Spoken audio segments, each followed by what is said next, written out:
అందరికీ నమస్తే అండి. వెల్కమ్ టు ఆత్మీయ గోదావరి. మన ఆత్మీయ గోదావరి పశ్చిమ గోదావరి జిల్లా ఆచంట మండలం ఆచంట గ్రామంలో ఉందండి.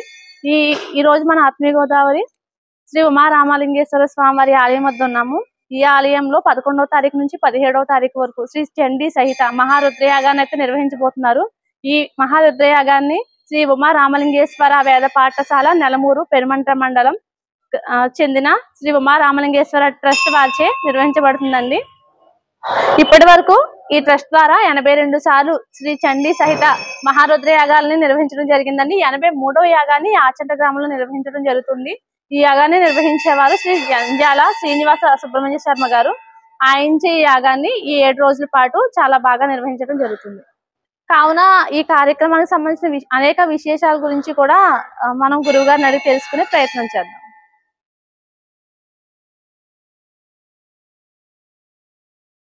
నమస్తే గురువు గారు. చండీ సహిత మహారుద్రయాగం కార్యక్రమాలు ఈ రోజు నుంచి మొదలు పెట్టారు కదండి. వాటి విశిష్టత, అలానే ఈ రోజు అసలు ఏమేమి ప్రారంభించారు, ఎలా ప్రారంభించారు? మనం రేపు బహుళ పాడ్యమి నుండి ప్రారంభించుకునే యజ్ఞం పేరు శ్రీ చండీ సహిత మహారుద్రయాగం.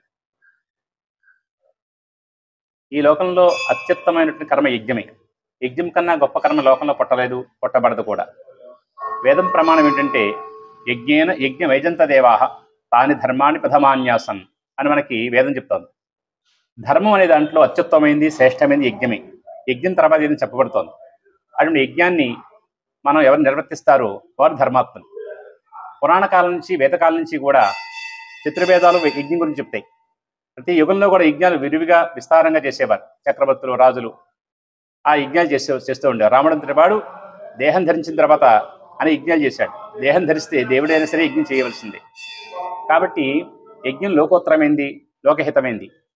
అటువంటి యజ్ఞాలు 2 రకాల యజ్ఞాలు ఉంటాయి. ఒకటి స్మార్త యజ్ఞాలు, 2 శ్రౌత యజ్ఞాలు అని. స్మార్త యజ్ఞాల్లో రుద్రయాగం చాలా శ్రేష్టమైంది. ఇందులో మనం రోజు చేసే అర్చనల్లో ఆవర్తనము, రుద్రైకాదశిని, శ్రీరుద్రము, లఘురుద్రము, మహారుద్రము, అతిరుద్రము అని ఉంటాయి. అంటే మనం ఏం చేస్తున్నామంటే ఆవర్తనము, రుద్రైకాదశిని, శ్రీరుద్రము, లఘురుద్రము పైనుండే మహారుద్రం చేస్తున్నాం. దీనిపైన అతిరుద్రం ఒకటే ఉంది. ఎంతకన్నా గొప్ప యాగం ఈ లోకంలో ఈ రుద్రాల్లో అతిరుద్రం తప్ప ఇంకో యాగం లేదు. ఆ యాగం మనం చేసుకుంటున్నాం. ఈ యాగంలో ఏమిటి అంటే ఆవర్తనం అనే అర్చన చేయటం వల్ల ఆ రోజు చేసిన పాపం పోతుంది.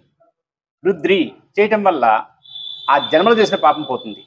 అదే శ్రీరుద్రం వల్ల 7 జన్మ క్రితం పాపం పోతుంది. అదే లఘురుద్రం వల్ల 1 కోటి జన్మల పాపం పోతుంది. ఈ మహారుద్రం వల్ల ఎంత పాపమైనా నశిస్తుంది. అటువంటి గొప్ప యజ్ఞం మహారుద్రం. మనం ఈ యజ్ఞాల్లో ఇంతవరకు 82 మహాయజ్ఞాలు చేశాం. అందులో అతిరుద్రము, ఆప్తవాజపేయము, అతిరాత్రము, అలా చెయ్యనము ఇట్లాంటి మహాయాగాలని కూడా మనం నిర్వహించడం జరిగింది. ఇక్కడ మన ఆచంట గ్రామంలో మహారుద్రయాగం మనం నిర్వహించుకుంటున్నాం. చండీ యాగం వల్ల ఏమిటంటే శత్రుభయం ఉండదు, గ్రహదోషాలు ఉండవు. ఏ పైన సంకల్పిస్తే ధనబద్ధమైన కర్మలు నిర్విఘ్నంగా కొనసాగుతాయి. ఇంకా మహారుద్రం, ఈ రుద్రం వల్ల తొలగిన పాపము ఇందాక చెప్పుకున్నాం, లోకంలో లేదు, పుట్టలేదు, పుట్టబడదు కూడా. వేద ప్రమాణం ఏమిటంటే ఎవరు మహారుద్రాన్ని నిర్వహిస్తారో వారికి యమలోక ఛాయ ఉండదు, వారికి స్వర్గలోకానికి వెడతారు. అంతేకాదు వారు అత్యంత ధనవంతులు అవుతారు, సంపద అనేది ప్రాప్తిస్తుంది అని మనకి వేదం చక్కగా చెప్తోంది. అటువంటి యాగాన్ని నిర్వహించుకుంటాను 6 రోజులు దీక్షలో. ఈ దీక్షలో ఇందులో భాగంగా మొదటి రోజు రేపు 11వ తారీఖు ఉదయం 8:10 యజ్ఞం ప్రారంభమవుతుంది. ప్రతిరోజు పరమేశ్వరుడికి ఇందులో మహారుద్ర పారాయణ, చండీ పారాయణ, వేద పారాయణ, భక్తులతో కోటికుంకుమ పూజ, ఈశ్వరుడికి మహారుద్ర అభిషేకములు ఉదయం జరుగుతాయి. అదేవిధంగా సాయంకాలం 4 గంటల నుంచి చండీ హోమము, మహారుద్ర హోమము జరుగుతాయి. మరి ఆవాహిత దేవతా హోమాలు జరుగుతాయి. తర్వాత 7 గంటలకి శివ కళ్యాణం ప్రారంభమవుతుంది. అత్యంత వైభవంగా జరుగుతుంది, చాలా అద్భుతంగా ఉంటుంది. ఇలా కార్యక్రమాలు జరుగుతూ ఉంటాయి. ఈ రోజు మహారుద్ర యాగము, మహారుద్ర పారాయణ, అభిషేకములు, చండీ పారాయణతో పాటుగా ఒక్కొక్క రోజు ఒక కార్యక్రమం అదనంగా ఏర్పాటు చేయడం జరిగింది. అందులో భాగంగా 12వ తారీఖు శనివారం నాడు ఎవరికైనా నవగ్రహ దోషాలుంటే ఆ దోషాలు తొలగి, నక్షత్ర దోషాలుంటే తొలగి, నవగ్రహ నక్షత్ర శాంతి కొరకు నవగ్రహ నక్షత్రహోమం జరగబడుతుంది. అదేవిధంగా ఆదివారం నాడు సకల విద్యా ప్రాప్తి కొరకు, అంటే విద్యలు 2 రకాలుగా ఉంటాయి. ఇహంలో ఉండేటువంటి వ్యవహారకు విద్య, పరా విద్య, మోక్షం కోసం ఉండే విద్య. 2 విద్యలను మనకి ప్రసాదించే తల్లి ఆ మహాసరస్వతి. ఈ మేధా దక్షిణామూర్తి యొక్క అనుగ్రహం వల్ల, సరస్వతి కటాక్షం వల్ల మనకి మంచి జ్ఞానం సంప్రాప్తించబడుతుంది. మన పిల్లలకు చక్కగా విద్యాబుద్ధులు వస్తాయి. అందువల్ల ఆదివారం నాడు ఈ విద్యాప్రాప్తి కొరకు మహాసరస్వతి మేధా దక్షిణామూర్తి హవనం ఏర్పాటు చేయబడింది. అదేవిధంగా సోమవారం నాడు మనకి లక్ష్మీ గణపతి హోమం జరుగుతోంది. మనం ఏదైనా పనులు చేస్తే విఘ్నాలు కలగకుండా ఉండటం కోసం గణపతి యొక్క అర్చన వల్ల ఆనందం కలుగుతుంది. తర్వాత ఆయన వల్ల మన కార్యాలకి విఘ్నాలు తొలగుతాయి. ఐశ్వర్యాన్ని ఇస్తాడు, జ్ఞానాన్ని ఇస్తాడు, బలాన్ని ఇస్తాడు గణపతి. కాబట్టి అటు గణపతికి అష్టద్రవ్యాలతో హవనం చేయబడుతుంది. అదేవిధంగా మంగళవారం నాడు సుబ్రహ్మణ్య హోమం జరగబడుతుంది. సర్పదోషం ఉంటే కాల సర్పదోషం కానీ, సర్పదోషం కానీ, నాగదోషం కానీ తొలగుతుంది. గ్రహ జాతకరీత్యా అనేక మంది జీవితాలు జాతకాల్లో కుజదోషం ఉంటుంది. అలాగా రకరకాల గ్రహ దోషాలు ఉంటాయి. అలా రాహుదోషం ఉంటుంది. ఈ సర్పదోషం కానీ, కుజదోషం కానీ తొలగి, ఒకళ్ళ భార్యాభర్తల మధ్య ఇబ్బందులు ఉంటే అవి తొలగి అన్యోన్యంగా కాపురం చేసుకోవడం కోసం, అదేవిధంగా వాళ్ళకి సత్సంతానం కలగడం కోసము, ఆ సంతానం మంచి విద్యాబుద్ధులు కలిగి బుద్ధులకు రావడం కోసము, ఆర్థిక పరిపుష్టి కోసము, అదే కాకుండా ఎటువంటి వ్యాధులన్నా తొలగి వాళ్ళు వ్యాధిరహితంగా ఆనందంగా ఆరోగ్యం జీవించడం కోసము ఈ సుబ్రహ్మణ్య హోమం జరగబడుతోంది. అదేవిధంగా పుత్రకామేష్టి అనేది బుధవారం జరగబడుతోంది. ఈ పుత్రకామేష్టిలో ఏం జరుగుతుందంటే, సంతానం లేని వారికి ప్రత్యేకంగా 2 కారణాలు ఉంటాయి. కాకవంధ్య, కదలీవంధ్య అని చెప్పి వంధ్యాదోషం. వంధ్యాదోషం తొలగిపోతే వారికి వివాహంలో తర్వాత సంతానం కలిగే అవకాశం ఉంటుంది. అందుకోసం పుత్రకామేష్టి అనేటువంటి యాగం బుధవారం చేయబడుతోంది. గురువారం నాడు మహాపూర్ణాహుతి, ఈ యాగం సంపూర్ణ ఫలం లభించడం కోసం మహాపూర్ణాహుతి జరగబడుతుంది. ఆ రకంగా ఈ వారం రోజుల పాటు యజ్ఞాన్ని ఈ విధంగా నిర్వహించడం జరుగుతుంది. ఇది లోకోత్తర కర్మ. ఎవరైతే ఇందులో భాగస్వాములు అవుతారో వారందరికీ కూడా సకల శుభాలు కలిగి వారి ఉన్నంతకాలం ఆనందంగా, ఆరోగ్యంగా, సంతోషంగా జీవించి తర్వాత ఉత్తర స్థితికి పెడతారు. యజ్ఞం యొక్క లక్షణం ఏంటంటే, వినా దైన్యైన జీవనం, అనాయాసైన మరణం, అంత్యేన మోక్షం. ఈ 3 యజ్ఞం యొక్క ఫలాలు. ఉన్నంతకాలం చివరక్షణం వరకు కూడా సింహంలా జీవించాలి. మరణకాలంలో శంకర అంటూ ప్రశాంతంగా విడిచిపెట్టాలి దేహాన్ని. తర్వాత వెళ్ళి యోగంలోకి రాకుండా, పుట్టుకు లేకుండా ఉన్న మోక్షాన్ని పొందాలి. అందుకోసం యజ్ఞం జరుగుతుందమ్మా. కాబట్టి అందరూ కూడా ఇందులో పాల్గొంటే సభాలు కలుగుతాయి. రాజుల టైంలోను, అలానే జమీందారుల టైంలోను ప్రతి గ్రామాల్లో కూడా యాగాదులు నిర్వహించేవాళ్ళు చాలా ఎక్కువగా. గ్రామాలు సుభిక్షంగా ఉండేవి, అన్ని బాగుండేవి. రాను కాలంలో మొత్తం అన్ని మర్చిపోయారు. ఇంకా దేవుడికి పూజ చేయడం కూడా మర్చిపోయే రోజులు అలా అయిపోతుంది. సో మీరు ఇలాంటి సిచ్యువేషన్ లో 82 సార్లు యజ్ఞాన్ని నిర్వహించారు. ఈ ఆలోచన, ఈ సంకల్పం? ఒక వివాహానికి వెళ్ళామమ్మా. వివాహానికి వెడితే ఆ వివాహంలో భార్య భర్త అగ్నిసాక్షిగా ప్రమాణం చేసుకుంటారు. ఏమిటి అంటే, ధర్మేచ అర్థేచ కామేచ తయేషాం నాతిచరామి నాతిచరితవ్య అని ఒకరొకరు ప్రమాణం చేసుకుంటారు. ధర్మము యందు, అర్థము యందు, కామము యందు జీవితాన్ని మనం నడుపుదాం అని ప్రమాణం చేసుకుంటారు. ఇక ధర్మేచ అన్నారు కదమ్మా. ధర్మము అంటే ఏమిటి? అది ఎవరికి, అది బ్రహ్మ పదార్థాలకు అర్థం కాబట్టి. ధర్మము అనే దానికి సంస్కృతంలో వృష అన్న పేరు ఉంటుంది. వృష అంటే ఎద్దు. దానికి 4 పాదాలు ఉంటాయి. 1 తపస్సు, 2 దానము, 3 యజ్ఞము, 4 అహింస. ఈ 4 ఆధారంగా ఉండేది ధర్మం అంటే. ఇందులో దానము, తపస్సు, అహింస 3 యజ్ఞంలో ఉంటాయి. కాబట్టి ఈ అన్నిటికి శ్రేష్టమైన యజ్ఞం అనమాట. కాబట్టి ధర్మేచ అని వివాహం చేసుకుంటే ధర్మం ఏందో మనం చరిస్తాము అని ప్రమాణం చేసుకున్నప్పుడు ధర్మం అంటే యజ్ఞం. కాబట్టి ధర్మం అంటే యజ్ఞం ఎందుకు చెప్తున్నామంటే, యజ్ఞేన యజ్ఞమైజంత దేవాహ తాని ధర్మాన్ని ప్రథమాన్యాసన్ వేదం చెప్తాను. ధర్మంలో ముఖ్యమైనది యజ్ఞమే. ఇక వివాహంలో ధర్మేచ అన్నాం కదా. ఈ ధర్మం అంటే ఏమిటి? ధర్మాన్ని ప్రథమాన్యాసన్, ధర్మంలో మొదటి యజ్ఞమే. కాబట్టి యజ్ఞం ఆచరిస్తే ధర్మం ఆచరించినట్లు లెక్క. కాబట్టి వివాహంలో మొదటి ప్రమాణం ధర్మేచ. నీ ధర్మము మనం ఆచరిద్దాం అని ప్రమాణం చేసుకుంటున్నారు. ఆ ధర్మంలో భాగం యజ్ఞం కాబట్టి యజ్ఞం చేయాల్సిన విధానం అక్కడ ప్రమాణంలో ఉంది. కానీ చాలా మందికి ఈ విషయం తెలియక అన్నీ చేస్తున్నారు, యజ్ఞం మాత్రం మానేస్తున్నారు, చేసిన ప్రమాణాన్ని మర్చిపోతున్నారు. రెండవది ఏంటంటే, మళ్ళీ ఇంకో సందర్భంలో ప్రజా మేకామహ సమృద్ధతాం పశవో మేకామహ సమృద్ధతాం యజ్ఞో మే కామః సమృద్ధతాం శ్రేయో మే కామః సమృద్ధతాం అని చెప్తున్నారు. అందులో ప్రజామే సంతానం, పశవోమే అన్నిటి జీవుల్ని ఆదరిస్తాము. 3 యజ్ఞోమే యజ్ఞం చేస్తాము, యజ్ఞం వల్ల ఉత్తమలోకం ప్రాప్తిస్తుంది కాబట్టి అది చేస్తాము అని ప్రమాణం చేసుకుంటున్నారు. ఈ ప్రమాణం చేసుకుంటున్నారు. ఎంతమంది ఆచరిస్తున్నారు అంటే ఎక్కడా ఆచరించట్లా. మరి భార్యాభర్తల వద్ద ప్రమాణంలో యజ్ఞం చేస్తున్న ప్రమాణం చేసుకున్న వాళ్ళు యజ్ఞం చేయకపోతే ఎలాగా? ఆ దోషం సంక్రమిస్తోంది. ప్రమాణం చేసి ఉండకపోతే కనుక ఇప్పుడు యాత్రో మే కామః పూజో మే కామః అని చెప్పాలా, యజ్ఞో మే కామః అని చెప్పాం. చెప్పింది చేయట్లా, మిగతావి చేస్తున్నాం. ఇదే గొప్పదనుకుంటున్నాం. ఈ విషయం తెలియట్లేదు, మనం చెప్పాలి అని చెప్పని మా గురుగారి దగ్గర చెప్తే, సీతారామ చెల్లి గారిని చెప్పి వంక సీతారామ చెప్పని మనకి పంచవిల్లూరులో ఉండేవారు మహాత్ములు, మా గురుదేవుల వారు చెప్పారు, స్వామి గురుగారు ఇలా వివాహానికి వెళ్తే ఇలా జరిగింది, మరి ఎందుకు ఇలా చేయట్లేదు వాళ్ళు అని అడిగితే, ఆ విషయం నువ్వు చెప్పి ప్రతి వాళ్ళకి చెప్పి నువ్వు చేయించొచ్చుగా, వాళ్ళు నిందించడం ఎందుకు, వాళ్ళు తెలియదు పాపం, ఎవరు చేయట్లేదు, అది బాధ్యత ఎవరికి తీసుకోవాలిగా, నువ్వు తీసుకో అని చెప్పి ఆజ్ఞాపించారు.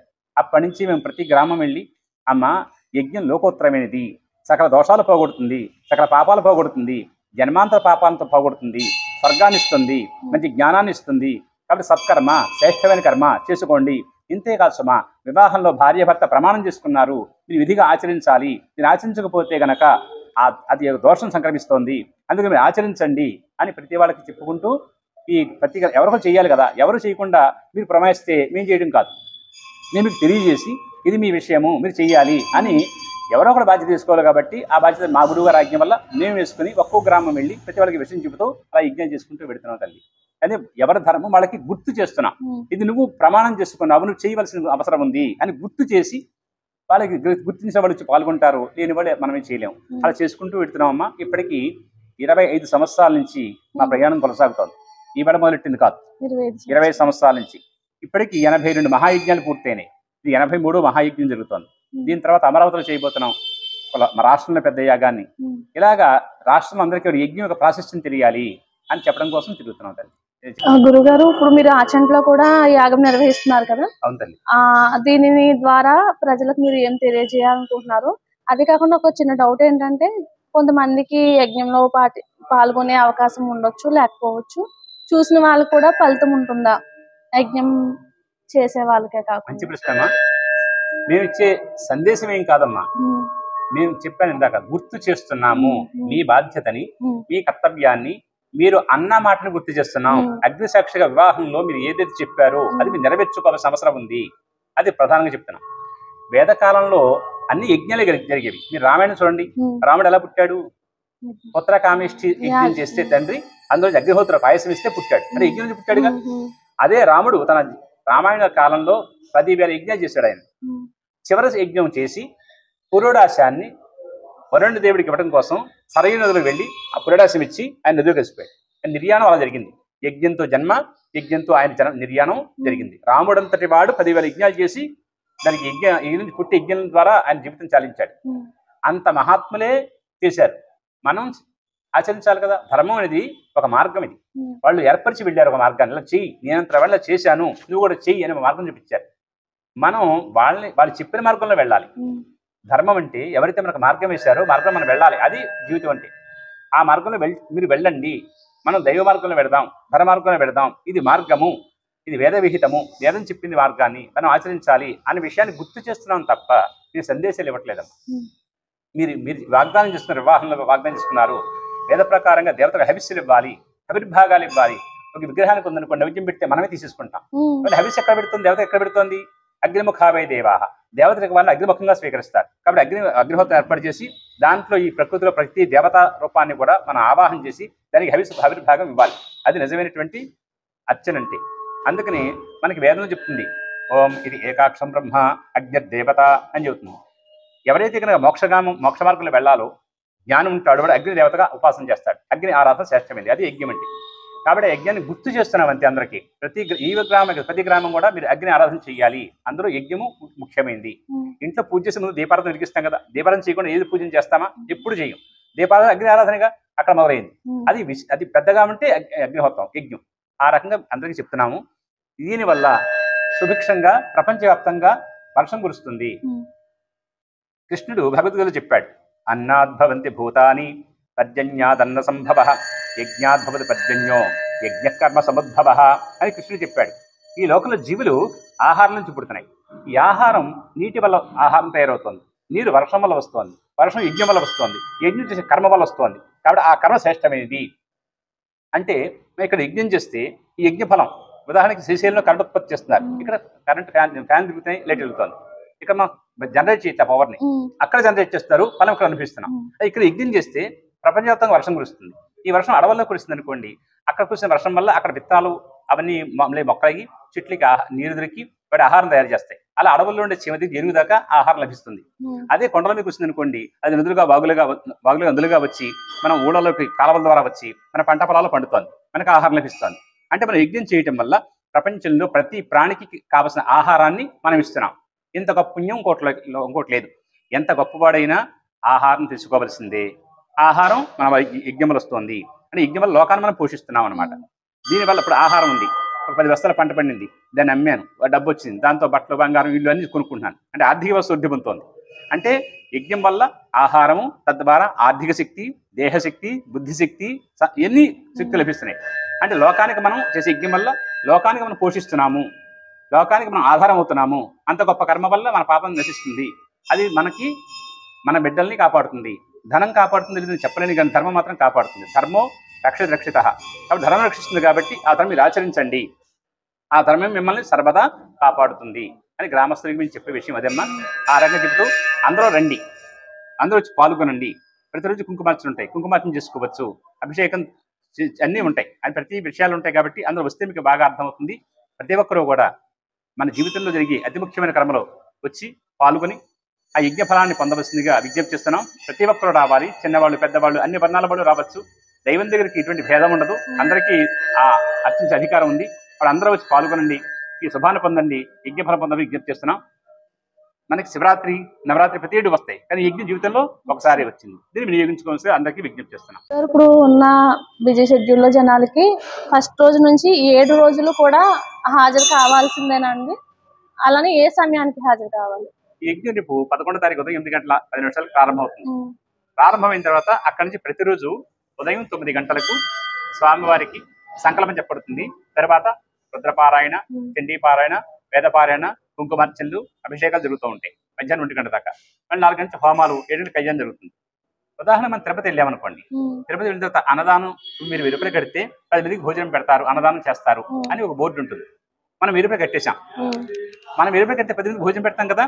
మనమే అన్నం వండి, మనమే కూరండి, మనం విస్తరాకేసి మనం పెట్టి చేస్తామా? వచ్చేస్తామా? ఆ భోజనం ఇంకొకరు పెడతారు, వారికి ఆ ఫలం మనకు వస్తుంది రావట్లేదా? అదనమాట. కాబట్టి యజ్ఞంలో కూడా మనం భాగస్వాములు అవ్వాలి. భాగస్వామి అనుకోండి, మన క్షణం అక్కడ ఉన్నా లేకపోయినా ఫలం మాత్రం మనదే. ఒక చెట్టు పాతారు, దాని పళ్ళు ఎంతో మంది తింటున్నారు, ఆ చెట్టు మనం పాతి వచ్చాం, మనం కాయ కోసేపక్కర్లా.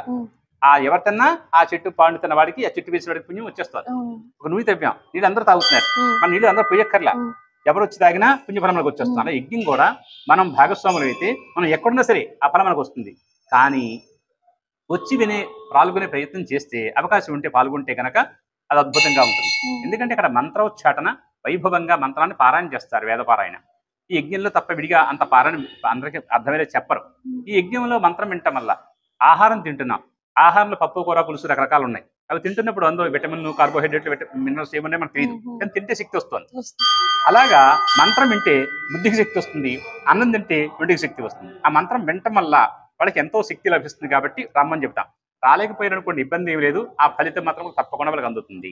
యజ్ఞం ఆచంట శ్రీ రామేశ్వర స్వామి వారి ఆలయంలో చేస్తున్నారు కదండి, ఈ స్వామి వారి యొక్క విశిష్టత కూడా తెలియజేయండి.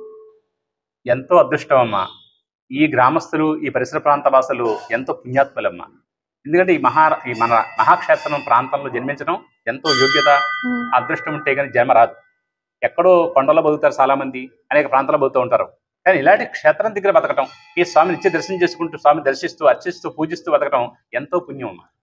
ఇది ఒక ప్రతిష్ఠ చేసిన విగ్రహం కాదు, ఆ విగ్రహం అది స్వయంభూ. స్వామివారు ఒక భక్తుడి యొక్క ఆ భక్తి తీవ్రతకి స్వచ్ఛందంగా ఆయన ఉద్భవించిన క్షేత్రం ఇది. మిగతా గుళ్ళు ఏముంటాయి, ఒక విగ్రహం పట్టుకొచ్చి, లింగం పట్టుకొచ్చి ప్రతిష్ఠ చేస్తాం, అలా అన్ని గుళ్ళు అలాంటివి. కానీ ఇది అలా కాదే, సాక్షాత్తు స్వయంభూగా స్వామి వెలిసి ఉన్నారు. అలా 12 జ్యోతిర్లింగాలు ఉన్నాయి. జ్యోతిర్లింగాల్లో ప్రతి స్వామి స్వయంగా వెలిశారు, ఇక్కడ స్వామి స్వయంగా వెలిశారు. కాబట్టి జ్యోతిర్లింగాలు ఎంత శక్తివంతమైనదో ఇది అంత శక్తివంతమైంది. మనం ప్రచారం చేసుకుని ఇప్పుడు ఏదైనా సరే దానికి ప్రచారం అవసరం అవుతుంది. అలా చేసుకుంటే కనుక మనకి శ్రీశైలం ఎంతటితో, కాశీ ఎంతటితో, రామేశ్వరంతో మన క్షేత్రం కూడా అంతా గొప్పది. ఇలాంటి గొప్ప క్షేత్రంలో చేయటం, ఇక్కడ రావడం మాకు స్వామి ఇచ్చిన అనుగ్రహం, అదృష్టవంతంగా భావన చేస్తున్నాం. మీరందరూ కూడా సహకరిస్తున్నారు, మీకు ధన్యవాదములు. అందరూ కలిసి మన ఈ క్షేత్రంలో యజ్ఞం చేసుకోవడం వల్ల ఇంకా గొప్ప స్థితిని మనం పొందుతాము. ఆ స్వామిదేవి మనకి అందరికీ ఉండాలి. ఈ ప్రాంతం సర్వతోముఖ వృద్ధి పొందాలి. ఈ క్షేత్రానికి ఎంతో పేరు రావాలి. మేము కూడా బయటికి వెళ్ళినప్పటి నుంచి రాబోయే కాలం యజ్ఞాలు చేస్తున్నప్పుడు ఈ స్వామి గురించి బాగా 10 మంది ఇంకా గొప్ప క్షేత్రం అయ్యా, స్వయంభూ క్షేత్రం అది, దర్శించుకోండి. ఆ కొంగు బంగారంగా ఉన్న స్వామి వారు వెలిస్తున్నారు అని మేము అందరితో మేము కూడా చెప్తాం. ఆ స్వామి యొక్క అనుగ్రహం అందరూ పొందాలని మేము కోరుకుంటున్నాం. చూసారు కదండి, మన ఈ యాగాల గురించి, యజ్ఞాల గురించి గురువు గారు చాలా చక్కగా వివరించారు కదండి.